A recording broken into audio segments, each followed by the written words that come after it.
पंढरपूरचे विठ्ठल मंदिर आज देशप्रेमाच्या तिरंगी रंगात सजले। प्रजासत्ताक दिनाच्या निमित्ताने पुणे येथील भाविक सचिन चव्हाण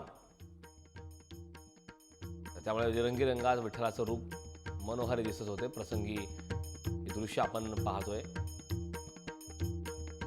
पंढरपूरचे विठ्ठल मंदिर आज देशप्रेमाच्या तिरंगी रंगाने सजले। प्रजासत्ताक दिनाच्या निमित्ताने पुणे येथील भाविक सचिन चव्हाण यांच्या माध्यमातून मंदिरात तिरंगी रंगाच्या फुलांची आकर्षक अशी सजावट करण्यात आली। त्यामुळे तिरंगी रंगात विठ्ठलाचे रूप मनोहारी दिसत होते। प्रसंगी विठ्ठलाच्या अंगावर तिरंगी रंगाचा शेला आज परिधान करण्यात आला होता। याचाच आढावा घेतला आमचे प्रतिनिधी माऊली डांगे यांनी। आज प्रजासत्ताक दिनानिमित्त विठ्ठल रुक्मिणीच्या मंदिरामध्ये आज आपण एकंदरीत पाहिलं तर विविध रंगांची अशी तिरंगी रंगांची फुलांची सजावट केली आपल्याला पाहायला मिळते। झेंडू असेल, अस्टर असेल आणि हिरवा असा फुलांची सजावट केलेली आपल्याला पाहायला मिळते।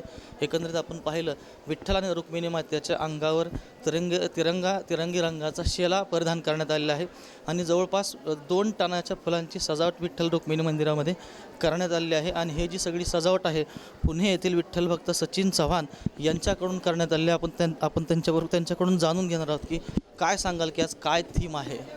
आज तिरंगा रंगाची थीम केलेली आहे। आपण प्रजासत्ताक दिनानिमित्त आपल्या सगळीकडं भारतभर तिरंगामय झालेले आहे, तर मग आपला विठ्ठल का न तिरंगामय व्हावं म्हणून यामुळं आपण तिरंगा रंगाची सजावट केलेली आहे।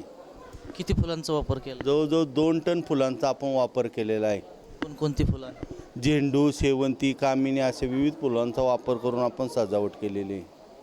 आपण बघितलं तर आज प्रजासत्ताक दिनानिमित्त आज विठ्ठल रुक्मिणी मंदिरामध्ये तिरंगी रंगांची सजावट करण्यात आलेली आहे आणि संपूर्ण महाराष्ट्रातून हे जे रूप पाहण्यासाठी सर्व भाविक आता पंढरपूरमध्ये दाखल झाले आपल्याला पाहायला मिळते।